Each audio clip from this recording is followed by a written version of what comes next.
আসসালামু আলাইকুম। একটিবার চিন্তা করুন, বর্তমান আমাদের দেশের আইন শৃঙ্খলার কতটা অবনতি হলে এ ধরনের ন্যাক্কার ঘৃণিত অন্যায়ের সাথে অপরাধীরা জড়িয়ে পড়তে পারি। নোয়াখালীর লক্ষ্মীপুরে হৃদয় বিদারক এক নৃশংস ঘটনা ঘটেছে। বিএনপি নেতার বাড়িতে বাহির থেকে তালা দিয়ে পেট্রোল ঢেলে আগুন দিয়ে পুড়িয়ে দেওয়া হয়েছে। একজন ফুটফুটে মেয়ে আরও বেশ কয়েকজন অগ্নিদগ্ধ হয়ে মৃত্যুর সাথে পাঞ্জা লড়তেছি।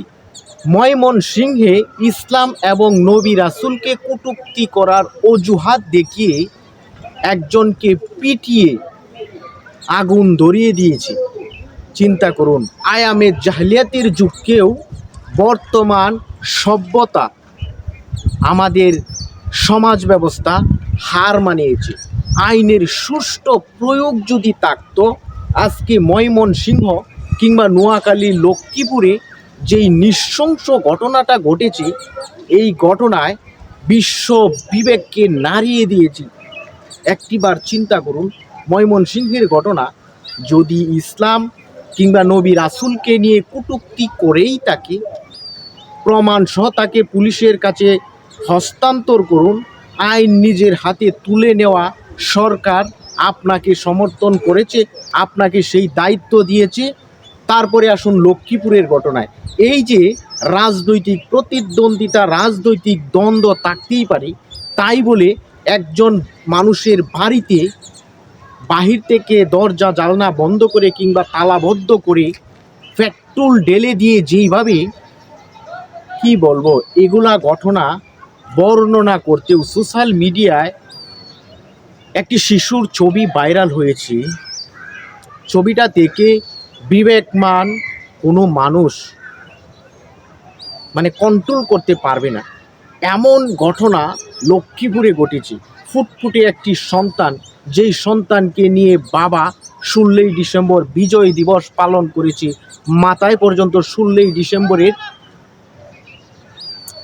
কি বলবো কাপটা পর্যন্ত আছে। এই ফুটফুটে শিশুকে ঘুমন্ত অবস্থায় আগুন দিয়ে পেট্রোল জ্বালিয়ে যেই সকল দুষ্কৃতিকারীরা এই সকল কর্মকাণ্ড ঘটিয়েছে, অবশ্যই কোনো শত্রুতা, পারিবারিক কিংবা রাজনৈতিক টাকার কারণেই কিন্তু ঘটনাটি ঘটিয়েছে। সুতরাং আইন শৃঙ্খলা রক্ষাকারী বাহিনীর উচিত সুষ্ঠু আইন এর মধ্য দিয়ে অন্যায়ভাবে যদি এই পরিবারের উপর এই ন্যাক্কারজনক ঘটনা ঘটিয়ে থাকে, কিংবা ময়মনসিংহের ঘটনাটা যদি অন্যায়ভাবে হয়ে থাকে, দুটো ঘটনারই সত্যতা নিশ্চিত, সত্যতা যাচাই করে প্রকাশ্যে মানুষের সামনে দুই ঘটনার অভিযুক্ত ব্যক্তিদেরকে আইনের আওতায় এনে প্রকাশ্যে শাস্তির ব্যবস্থা করুন।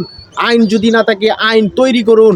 মানুষের জন্য আইন, আইনের জন্য মানুষ নয়। সুতরাং আইন পরিবর্তনশীল, আইন আসমানি গ্রন্থ নয়, আসমান থেকে নাজিল হয়নি। আইন পরিবর্তন করে এ ধরনের ঘৃণ্য অপরাধের শাস্তি দৃষ্টান্তমূলক আইন তৈরি করে তাদের ব্যবস্থা নিশ্চিত করুন। দু একটা ঘটনার শাস্তি যদি প্রকাশ্যে হয়, পরবর্তীতে এহেন ঘটনার সাথে আর কোনো বিবেকবান ব্যক্তি জড়িত হতে পারবে না, দুঃসাহস দেখাবে না।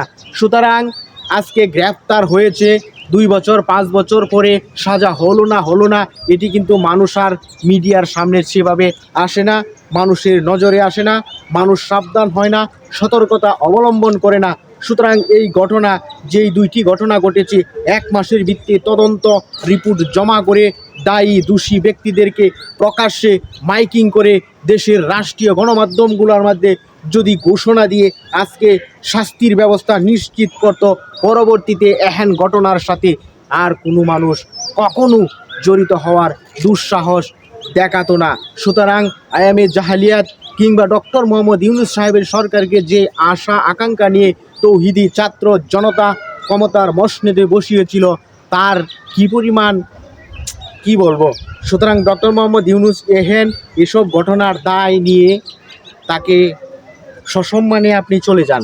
আপনার দ্বারাই হবে না, আপনার উপদেষ্টা মণ্ডলী দ্বারা হবে না, আপনার আইন শৃঙ্খলা রক্ষাকারী বাহিনীর যারা নিয়োগ করেছেন তাদের দ্বারা বর্তমানে আইন শৃঙ্খলা নিয়ন্ত্রণ করা সম্ভব নয়। শুধু দুইটি ঘটনাই বললাম, বিশেষ করে সবচাইতে বাংলাদেশের নাড়িয়ে তোলার মতো একটি ঘটনা ঘটেছে মোহাম্মদ হাদিকে, বিপ্লবী হাদিকে গুলি করেছে। আসি তো কয়টি ঘটনা আপনাদের সামনে উপস্থাপন করব। বাংলাদেশের আইন শৃঙ্খলার এতটাই অবনতি হয়েছে, আগামী জাতীয় সংসদ নির্বাচনের আগে যদি আইন শৃঙ্খলার উন্নতি না হয়, আরও অবনতির আশঙ্কা আমরা করতেছি। এখনই যদি শক্ত অবস্থানে না যায়, জাতীয় সংসদ নির্বাচন নিয়ে সন্দেহ আছে। হানাহানি, দ্বন্দ্বে রাজপথ রক্তাক্ত হবে, স্বাধীন সার্বভৌমত্ব দেশ হুমকির সম্মুখীন করবে।